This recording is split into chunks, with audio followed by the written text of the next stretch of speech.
Hello, everyone. I'm Colin Tester of Wrestling.com and joined by Bry Ye, the co-founder and co-owner of Garden State Pro Wrestling. Bry, how you doing today?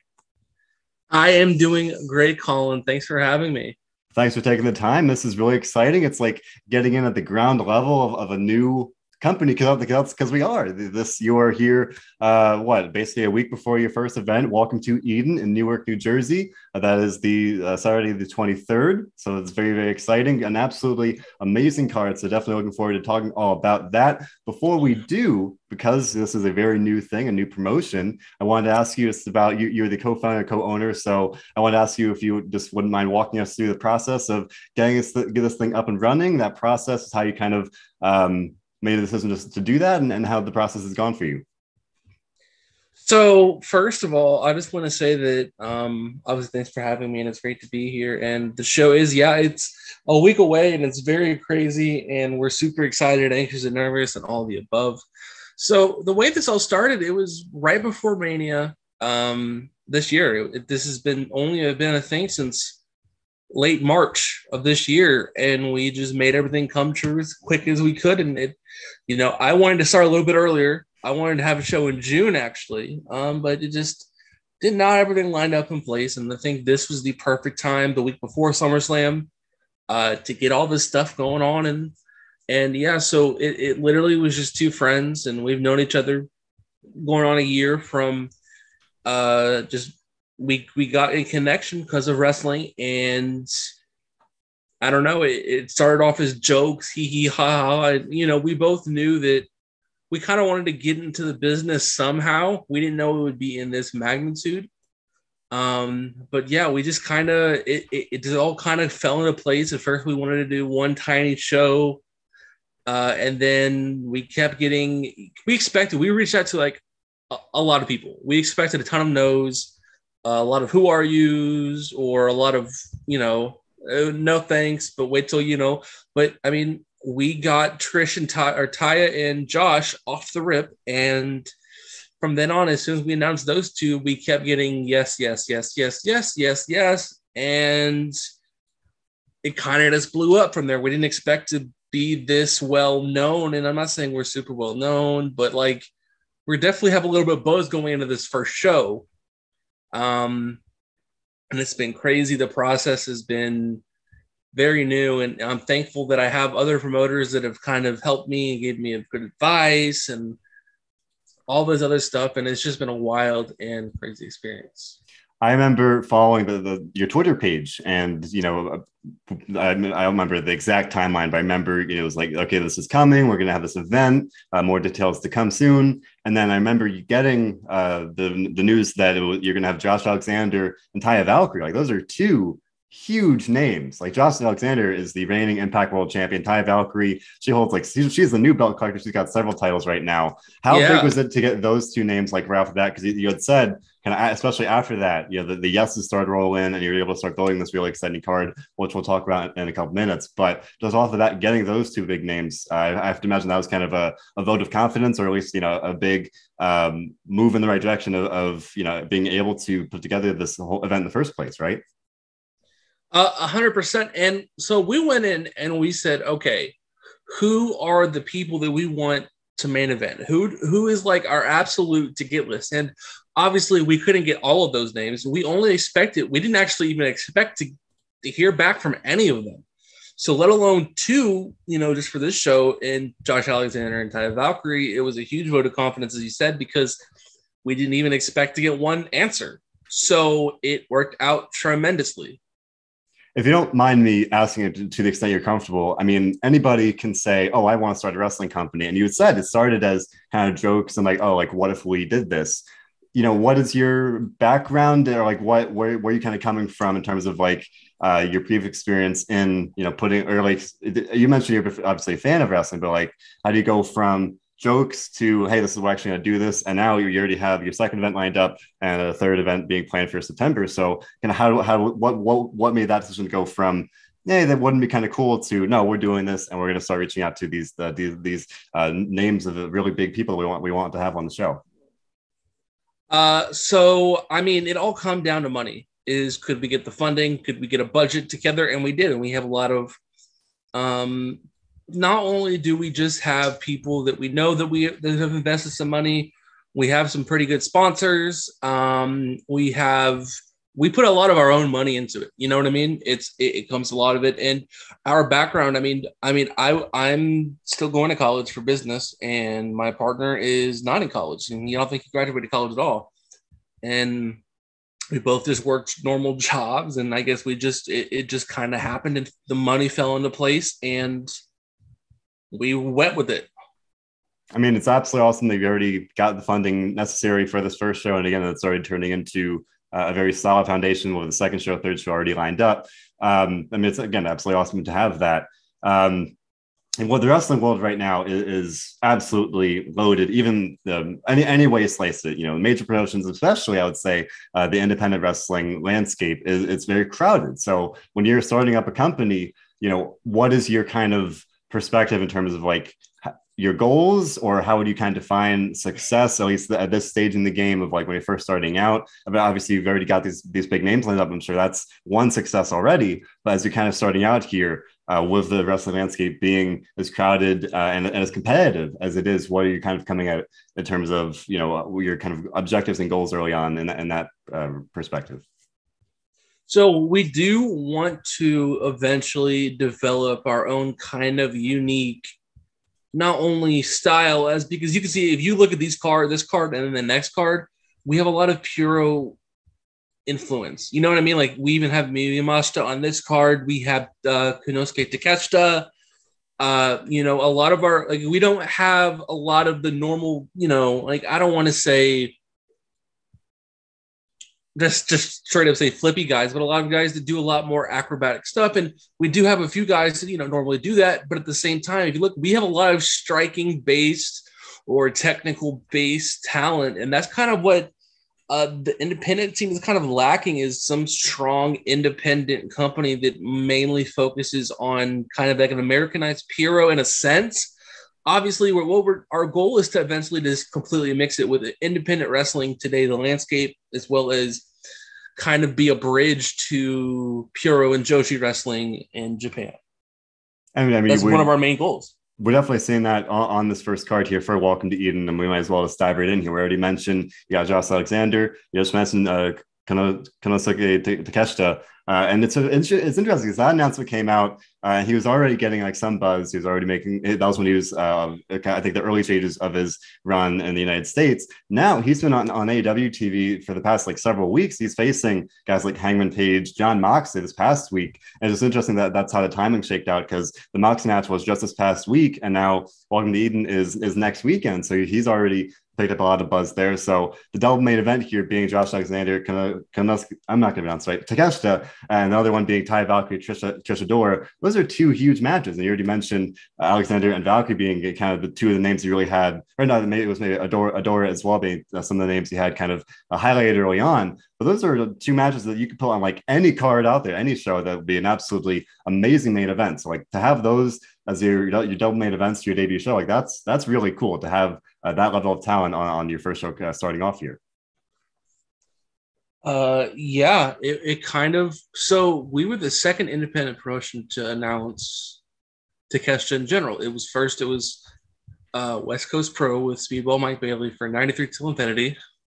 And it kind of just like, we built off that hype of that independent match that they get announced. And then he started facing Hangman Page and doing dark matches. And now he's had, 6, 7, 8, 9 independent matches. And it's been kind of crazy because we're the second ones to announce him. And now we're kind of like his final leg until he goes to, I think he's going over to Progress in August. And then he's announced for some Japan shows. And it was just crazy because, originally we didn't have any sort of plans to even reach out to him because we didn't think he'd be taking any independent bookings.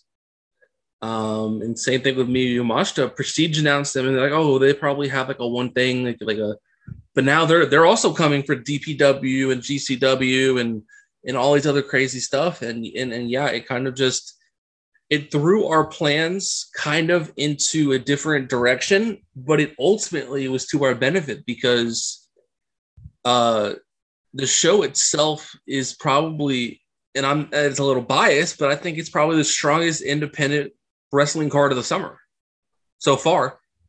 I mean, it's absolutely a great lineup. Again, you got the Impact World Champion Josh Alexander, Takeshita, a guy that's like one of the most buzzworthy names in the entire wrestling world right now because of AW, DDT, the other independent promotions as well. Ty Valkyrie, all over the place, winning titles, doing great things. She's on TV with Impact, so great to have her on that card as well. It's interesting. I think there's a good amount of independent promotions. This may just be my outside perspective. I think there are a good amount of cards that maybe don't necessarily feature women as much when you have a lot of like this loaded lineup of men's talent. Here you have Taya Valkyrie, Toshidora. You said Yamashita. She's in a 3-way with Billy Starks and Janai Kai. Elsewhere on the card, Dark Sheik and Jai Vidal versus Eva Surreal and Heather Monroe. That's a good like balance of men's wrestling and women's wrestling, and at that, a lot of it's a great mix of some really buzzworthy names. Yeah.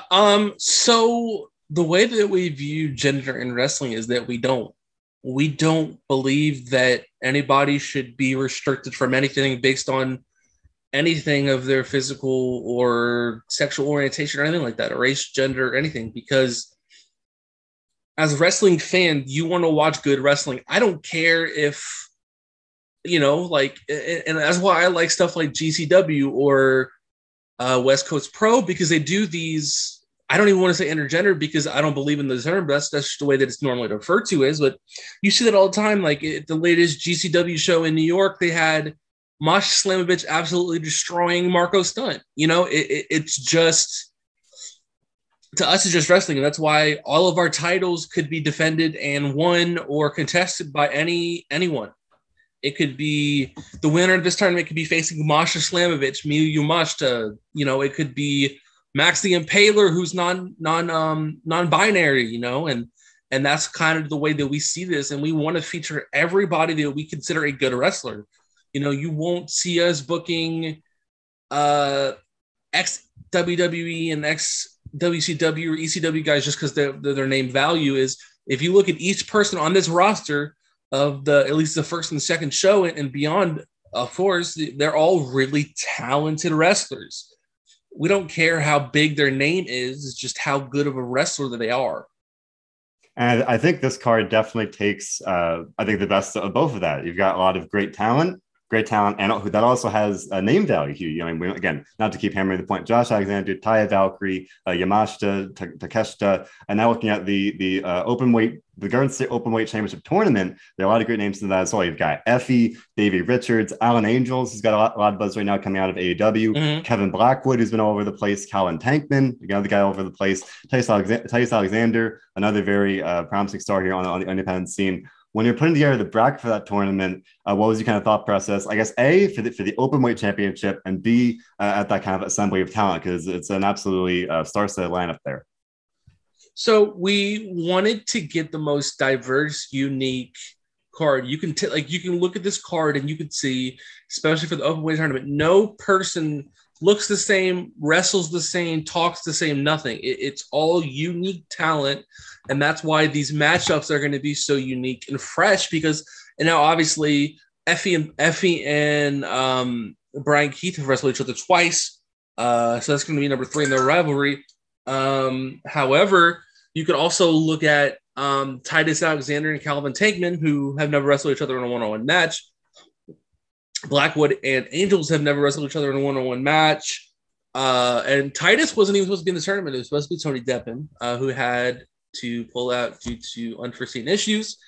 And we thought, who is the hungriest talent that we could think of right now on the independent scene? And I picked Titus Alexander because not only is he appearing in August anyways, but I also think that he is by far the most full package and a talent on the indie scene right now that should be 100% signed. Yeah. And it just kind of went crazy and the range of talent is going to be awesome. And I'm super excited for the first rounds of the Openweight Tournament. The first round will definitely be featured at Welcome to Eden here. We'll also have Team Young, Dumb, and Broke versus Team H2O. Definitely a great clash of teams there. What was your thought process against booking that match? That is a six-man tag there with six really buzzworthy talent as well with Young, Dumb, and Broke and H2O. So when you think of Jersey talent, you think of CCW. And what is like the main thing in the last 10 years that has kind of sparked people about CCW? Obviously the death message, but also Dojo Wars. And when you think Dojo Wars, you think Young, Dumb, and Broke. They were pretty much one of the biggest team and heels of that whole thing. And all those YouTube video promos are they went viral and all that kind of crazy stuff. And you see Jordan Oliver on GCW every week. You see Charlie Tiger and Griffin McCoy are still doing CCW and doing up and down the Northeast Indies and doing all this crazy stuff. And they've definitely come a long and a far way. And I think they just deserve some more hype. And we're hoping to get them not only for this show, but for many shows to come. And we want to build off them and make them even bigger stars if possible. Team H2O are mostly the boys from H2O Wrestling Center, is, I guess trained by Matt Tremont and his group. And they are, I want to say, probably the three most talented up-and-comers that haven't even hit 21 yet, 22 yet. They're all like 18, 19, 20 years old. And it's crazy how they've developed. And especially, look at Marcus Mathers. He's doing everything right now. He's going to Canada. He's going to the West Coast. He's going everywhere. You know what I mean? And it's kind of crazy to think about how, he started off as a boy that appeared because he didn't want his father to hurt somebody in a H2O wrestling show. And it's and Austin Luke and Reed Walker are also two highly, highly awesome talent and should be featured more everywhere. And what better way to do some Jersey Civil War is to put them against each other. We'll see that Civil War at Welcome to Eden. And rounding out the card here, we have Dark Sheik and Jai Vidal versus Edith Surreal and Heather Monroe. Now, I know Dark Sheik has been doing a lot of work with GCW. Otherwise, I've seen those are three names that you see all over the place on the independent scene. So was mean to have those names as part of your debut show. And on the flip side, why were they the right choice to be part of this card? Well, first of all, you look at two of the team members on opposite teams. Dark Sheik and Edith Surreal has had probably one of the biggest independent wrestling rivalries in the last 10 years. And you look back at their history, and they've had amazing singles matches, amazing tag matches against each other. And we looked to kind of just overall enhance it and bring it back because they haven't really even had a face-off in a couple of years. It's been before COVID, and we kind of wanted to see if we could reignite that spark of hatred and potentially bring it on another big stage. And it looks like that's what we might be seeing. And Jai Vidal is by far one of my favorite Vegas talent, trained by Gangrel himself, and has unmatched charisma and, spunk. And he is, like I said, he is charisma personified, and he is going to make it huge in the business in the next 5 years. You're going to be seeing him on TV doing a bunch of crazy stuff. And Heather Monroe is a veteran. She is, again, one of the best independent women's wrestlers in the entire country. And, she's been everywhere in the United States. She's been in the West Coast. She's been in the East Coast. She's been in North Carolina, she's been everywhere. And what better way to round out this match by putting another wily veteran that wants to prove they still got it. And we'll see if they can prove that at Welcome to Eden. That will be Saturday, July 23rd at the Hart Ballroom in Newark, New Jersey. If you have to miss this awesome star-studded lineup, it will be streaming on Fight. Now, I do want to talk about some of the announcements you've already made for the second event about Kingdom Come, August 27th at the Monroe Sports Center in Monroe, New Jersey. And one stood out to me right off the bat was Matt Sydal, because you have a lot of names on this first card. Again, Josh Alexander, Takeshita, and others. But Matt Sydal's guy, he obviously was with WWE for several years. Now he's with AEW. So that's another kind of somebody you could really feature on that card as someone that's been very, very well established and that's been wrestling all over the world. Yeah. And like I said, if you go back to what I said earlier, is you brought it up, he's been everywhere. And as you can tell, he just had a classic match last month or the month before with Bryan Danielson on Rampage. It was a live Rampage, I believe, and it was in Vegas. And he still showed you that he could still go. And that's what I want. I want these veterans coming back and proving that I'm not a pushover and I can still freaking go. And that's what he's going to do with his opponent to be announced. Well, there's a number of awesome talent lineup as well. JD Drake, Starboy Charlie, Yoya, and it was we saw on the first card, Welcome to Eden. There's also a lot of the theme here. I think is a lot of like you've got some of the top talent, both as you said earlier, talent and also name value. So we've got Willow Nightingale versus Lufisto. Lufisto I believe she got inducted to the GCW Indie Hall of Fame, so that's a big name. Willow Nightingale, yet another person that's been all over the place. She's on AEW, Ring of Honor, everywhere. So that's definitely a really cool match of present/future versus I'll say past and present because Lufisto is still going strong. So it was mean to have that kind of generational clash between top women's talent on the card for the second show. Yeah, like you said, you pretty much said it to the best is that you have Lufisto, who is the battle-hardened veteran who still wants to prove that, like Heather Monroe in the first show, and Taya Valkyrie as well, they could still do it, and they can still do it on a very high level. And I was so happy that Lufisto agreed to do our show because she is, when I go back and I think of talent that have revolutionized and innovated independent wrestling, I would say Lufisto is definitely on the top of that list because, she was in some of the craziest, intergender matches of all time. And it was just awesome to be able to work with her. Willow Nightingale